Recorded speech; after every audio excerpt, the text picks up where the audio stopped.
জয় শ্রী হরি শ্রী বিষ্ণু নারায়ণ। হে কৃষ্ণ করুণা সিন্ধু দীনবন্ধু জগৎপতে গোপেশ গোপিকাকান্ত রাধাকান্ত নমঃস্তুতে। সামনেই আসছে হোলি, দোল পূর্ণিমা। আর এই দোল পূর্ণিমার সময় ভগবান স্বয়ং শ্রীহরি শ্রী বিষ্ণু নারায়ণ জাগ্রত থাকেন। প্রতি ঘরে উনি বিরাজ করেন, প্রতি ঘরে মানুষের মনের মধ্যে, মানুষের গৃহের প্রতিটি কোণায়, মানুষের গৃহে প্রতিটি স্থানে উনি বিরাজ করেন। মানুষের গৃহে যেখানে তুলসী মঞ্চ আছে, সেখানে উনি সদা সর্বদা বাস করেন। তাই ভগবান শ্রীহরি নারায়ণ আসছেন আপনাদের কাছে ধরা দিতে। আপনাদের জীবনে আগামী দিনে সুদিন আসবেই, জানবেন, যদি আপনারা তুলসী গাছের কাছ থেকে এই সংকেতগুলো পেয়ে যান। আর আপনাদেরকে বিশেষ একটি কথা বলে দিই, তুলসী গাছের পাতা যখন আপনারা চয়ন করবেন ভগবান শ্রীহরির চরণে দেবার জন্য, তখন অবশ্যই এই মন্ত্রটা একবার হলেও পাঠ করবেন। ভগবানের কাছে অনুমতি চেয়ে নেবেন, তারপর তুলসী পাতা তুলবেন। কারণ ভগবান শ্রীহরি এই গাছের পাতায় পাতায় থাকে। প্রতিটি পাতায়, প্রতিটি ডালে, প্রতিটি মঞ্জরিতে তিনি বসবাস করেন। তাই অবশ্যই বলবেন, আপনারা হাত জড়ো করে বলবেন, ডালে কৃষ্ণ পাতায় হরি, সরে বসো কৃষ্ণ তুলসী তুলি। এটি 3 বার বলবেন। তারপর তুলসী পাতা টুক করে ডাল থেকে ভেঙে নেবেন, যেন নখ দিয়ে ছিঁড়ে নেবেন না। যদি মঞ্জুরির প্রয়োজন হয় তাহলেও কিন্তু আস্তে করে এই দুটো আঙুল দিয়ে ভেঙে নেবেন। ভগবান শ্রীহরির চরণে যখন আপনারা তুলসী পাতা দেবেন, তখন ভগবান শ্রীহরির কে এই বলে প্রণাম জানাবেন। ওই যে বলে দিলাম আমি, হে কৃষ্ণ করুণা সিন্ধু, তুমি দীনবন্ধু জগৎপতে গোপেশ গোপিকা কান্ত রাধাকান্ত নমঃস্তুতে। এই মন্ত্রটা অবশ্যই বলবেন একবার হলেও। ভগবান কৃষ্ণ এবং মা রাধা রানীর কৃপা লাভ করবেন। তুলসী গাছের কাছে যখন আপনারা জল ঢালতে যাবেন, অবশ্যই এই দিন, এই দোল পূর্ণিমার দিন তুলসী গাছে গঙ্গা জল অর্পণ করবেন। আর এই মন্ত্রটা বলবেন, তুলসী তুলসী নারায়ণ, তুমি তুলসী বৃন্দাবন, তোমার শিরে ঢালি জল, অন্তিম কালে দিও মা স্থল। এই বলে আপনারা তুলসী মাতাকে জল নিবেদন করবেন। আর দোল পূর্ণিমার দিন একটি প্রদীপ প্রজ্বলিত করে দেবেন আর ধূপ প্রজ্বলিত করে দেবেন। অবশ্যই তুলসী মঞ্চে সামনেটায় সকালবেলা সূর্য ওঠার আগেই একটু যদি গোবর জল করে ধুয়ে দিতে পারেন, সামান্য একটু গোবর জলে মিশিয়ে নিয়ে মঞ্চটা ভালো করে ধুয়ে দেবেন। ওই যে মঞ্চের চাতালটা খুব ভালো করে ধুয়ে দেবেন। এতে কিন্তু আপনারা ভগবান শ্রীহরির কৃপা লাভ করবেন। আর অবশ্যই তুলসী গাছের কাছে এই হোলির দিন একটু আবির দিয়ে দেবেন তুলসী গাছের গোড়ায়। অনেকেই আবার এই তুলসী মঞ্চে আবির দিয়ে সুন্দর করে আলপনা এঁকে দেয় 5 রকম আবির দিয়ে। আপনারা চাইলে সেটাও করে দিতে পারেন। আপনারা তুলসী গাছের সামনে একটু প্রসাদ নিবেদন করবেন। বাড়িতে সত্যনারায়ণের সিন্নি হোক বা না হোক, বাড়িতে যদি রাধা কৃষ্ণ থাকে বাড়ির মন্দিরে যে সমস্ত দেবতারা আছেন তাদের কাছে একটু প্রসাদ নিবেদন করবেন, একটু ফুল, দীপ, একটু ধূপ, দীপ প্রজ্বলিত করে দেবেন। আর তুলসী মাতার সামনেও ওই প্রসাদের একটু প্রসাদ রাখবেন, একটু গ্লাসে জল রাখবেন। ভগবান শ্রীহরিকে যে প্রসাদ নিবেদন করবেন তাতে অবশ্যই তুলসী পাতা দেবেন। আর মাতা তুলসী রানীর সামনেও যে প্রসাদ নিবেদন করবেন তাতেও একটু তুলসী পাতা দিয়ে দেবেন। তারপর আপনারা ওইখানে বসে আপনাদের মনের ইচ্ছা কথা যদি মন প্রাণ ভরে নিষ্ঠার সঙ্গে ভক্তির সঙ্গে জানাতে পারেন, মাতা তুলসী রানীর কৃপা লাভ করবেন এবং শ্রীহরি মা রাধা রানীর কৃপা লাভ করবেন। অবশ্যই হোলির দিন এই কাজটা করবেন, এই দোল পূর্ণিমার দিন। দোল পূর্ণিমার দিন আপনারা দেখুন তুলসী গাছের কাছ থেকে এই সংকেতগুলো পাচ্ছেন কিনা। যখন আপনারা তুলসী গাছের কাছে দীপ প্রজ্বলিত করছেন তখন যদি ওই দীপের আলো সুন্দর সোজা হয়ে প্রজ্বলিত হয়, জানবেন আপনার জীবন থেকে সমস্ত অন্ধকার দূর হয়ে যাচ্ছে, আপনার জীবন আলোকিত হয়ে যাবে, আপনার জীবন অর্থে ভরে যাবে। এত অর্থ অর্থ করে যে হাহাকার করছিলেন সেই হাহাকার দেখবেন নিমেষে দূরীভূত হয়ে যাবে। যদি ধূপ জ্বালিয়েছেন ধূপের ধোঁয়া সুন্দর হয়ে গোল গোল হয়ে ঘুরতে ঘুরতে মাতা তুলসী রানীর দিকে যাচ্ছে, তাহলেও জানবেন আপনার জীবনে সুদিন আসছেই আসছে। আপনার পূজা গ্রহণ করেছেন, আপনার নিষ্ঠা ভক্তিতে ভগবান পরম সন্তুষ্ট হয়েছেন, তাই আপনি এরকম সংকেত পাচ্ছেন। যদি দেখেন এই যে প্রসাদ নিবেদন করেছেন মাতা তুলসী রানীর সামনে, ওই প্রসাদের উপরে কিছু কালো পিঁপড়ে জমা হয়েছে, বা ওই তুলসী মঞ্চের সামনে কিছু কালো পিঁপড়ে গোল গোল হয়ে ঘুরছে, আর ওই প্রসাদে একটা একটা করে পিঁপড়ে উঠছে, জানবেন আপনি পরম ভাগ্যবান ভাগ্যবতী। আপনাকে এই দৃশ্য দেখাচ্ছে এবং আপনি দেখছেন, এই ভেবে আপনি আনন্দিত থাকুন যে আপনার প্রসাদ গ্রহণ করেছেন ভগবান শ্রীকৃষ্ণ। আর এবার আপনারা দেখুন যে যখন তুলসী গাছের সামনে বসেছেন আসন পেতে বসে একটু হরিনাম জপ করছেন, হরিনাম জপ করছেন, মহামন্ত্র জপ করছেন, হরে কৃষ্ণ কৃষ্ণ কৃষ্ণ হরে হরে, হরে রাম রাম রাম হরে হরে। ওম নমো ভগবতে বাসুদেবায় নমো, ওম নমো ভগবতে বাসুদেবায় নমো। এই বলে বলে আপনার মন একেবারে আপ্লুত হয়ে গেছে, আপনি ভাবে বিভোর হয়ে গেছেন মাতা তুলসী রানীর সামনে বসে। সন্ধ্যার সময় এই পূর্ণিমা তিথিতে সন্ধ্যার সময় বসে যদি এই মন্ত্র জপ করতে পারেন 108 বার, এই হরে কৃষ্ণ মহামন্ত্র বা ওম নমো ভগবতে বাসুদেবায় নমো 108 বার সন্ধ্যার সময় একটা প্রদীপ প্রজ্বলিত করে দেবেন আর ধূপ প্রজ্বলিত করে দেবেন। তারপর আপনারা বাবু হয়ে বসবেন আসন পেতে আর এই মহামন্ত্র 108 বার জপ করবেন। দেখুন তো আপনার জীবনে কিরকম সমস্ত দুঃখ বেদনা জ্বালা যন্ত্রণা নিমেষের মধ্যে দূরে চলে যাবে।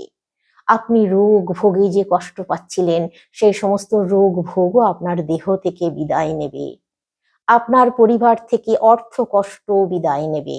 আমার কথা মিলিয়ে নেবেন আপনারা। ভগবান শ্রীহরি নারায়ণ যাকে কৃপা করেন তার কোনো ব্যথাই থাকে না।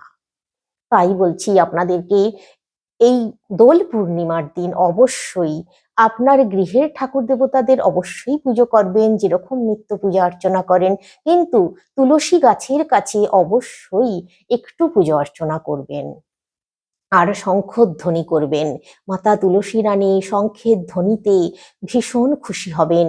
রাধা রানী এবং ভগবান শ্রীকৃষ্ণ নারায়ণ শঙ্খ চক্র গদা পদ্মধারী নারায়ণ শঙ্খের ধ্বনিতে উনি আপনার গৃহে বিরাজ করবেন, আপনার গৃহে প্রবেশ করবেন।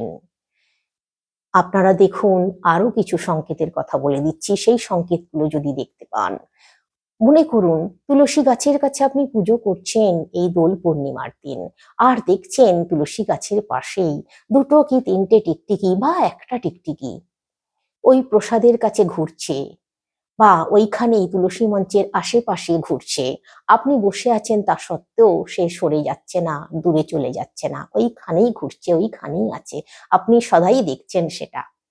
এটাও কিন্তু আপনার জন্য খুব শুভ সংকেত, জানবেন, খুব শুভ সংকেত।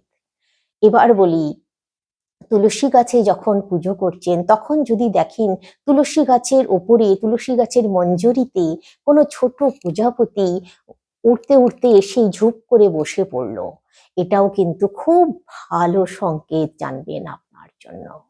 আপনার বাড়িতে যদি কোনো বিবাহযোগ্য পুত্র কন্যা থাকে, বা আপনার বাড়িতে যদি চাকুরি বাকুরি পাচ্ছে না, বহুদিন ধরে চেষ্টা করছে, এরকম কোনো সন্তান থাকে, তাহলে তার সুদিন আসছে, জানবেন। শীঘ্রই সফলতা অর্জন করবে, বিবাহ হয়ে যাবে, দেখবেন, আমার কথা মিলিয়ে নেবেন আপনারা। তুলসী গাছে যখন জল ঢালছেন তখন যেন মনে হয়ে গেল তুলসী গাছটা একটু নড়ে উঠলো, মাথা ঝাড়া দিল, কোথাও হাওয়া নেই, কিছু নেই, কিন্তু তুলসী গাছটা যেন একটু বেশ নড়ে নড়ে চড়ে উঠলো, মনে হলো আপনার একটা কম্পন তৈরি হলো।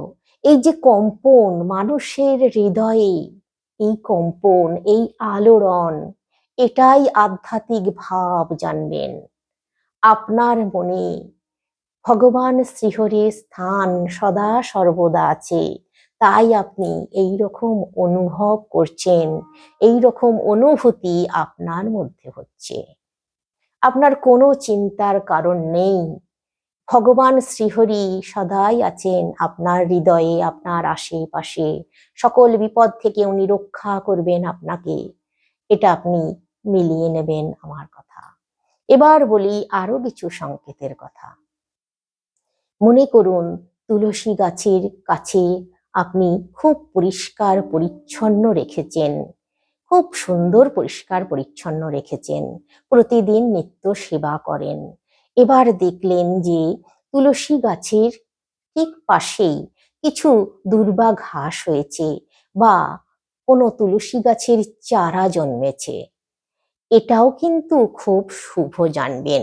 আমি আগাছার কথা বলছি না, ছোট তুলসী গাছের চারা বা দুর্বা ঘাস যদি হয়ে থাকে, জানবেন খুব শুভ আপনার জন্য, সুদিন আপনার কাছে আসছে।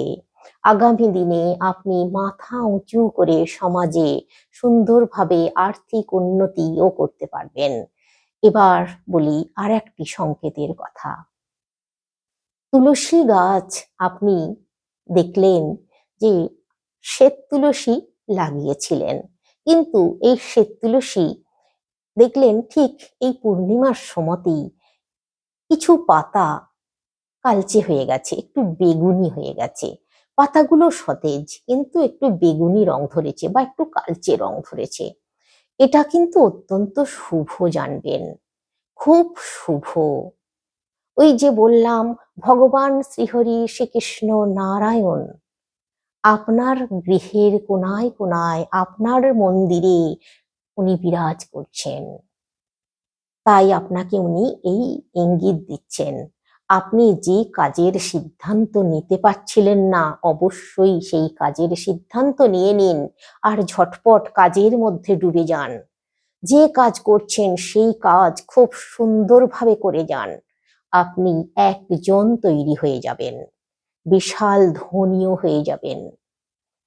আর যেহেতু আপনার দয়ালু মন, আপনার দান ধ্যানের প্রতিও অনেক বেশি, আরো বেশি আকর্ষিত হবেন এবং করবেনও।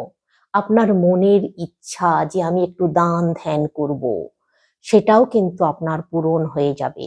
আর্থিক কষ্টের কারণে আপনি যেটা করতে পারছিলেন না, দেখবেন সেটা আপনি নির্বিঘ্নে করতে পারবেন, যদি এমনটা দেখে থাকেন যে শ্বেত তুলসী কৃষ্ণ তুলসীতে পরিণত হয়ে যাচ্ছে আস্তে আস্তে, অথবা কৃষ্ণ তুলসী যদি শ্বেত তুলসীতে পরিণত হয়, সেটাও কিন্তু ভালো লক্ষণ, খারাপ লক্ষণ নয়। তার মানে ভগবান আপনাকে ইঙ্গিত দিচ্ছেন যে আপনার গৃহে আপনি দু রকমের তুলসী গাছই রোপণ করুন।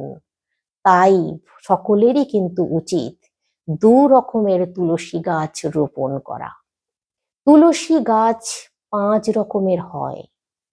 বন তুলসী, রাম তুলসী, শ্বেত তুলসী, কৃষ্ণ তুলসী, আর একটা তুলসী হয়, সেটা নামটা সঠিক জানা নেই, কিন্তু সেই তুলসীটা ঠিক তুলসী গাছের মতো নয়, একটু অন্য রকম, এর পাতাটা একটু গন্ধ। এই রকম ধরনের তুলসী গাছও কিন্তু অনেকে পায় না বলে গৃহে লাগিয়ে ফেলে। এই তুলসী গাছ কিন্তু গৃহে লাগাতে নেই। দুটি তুলসী গাছ, কৃষ্ণ তুলসী আর শ্বেত তুলসী, এই দুটি গাছ গৃহে লাগাতে হয়। সব থেকে ভালো এবং মঙ্গল আসে, গৃহের প্রত্যেক সদস্য খুব সুখে শান্তিতে থাকতে পারে।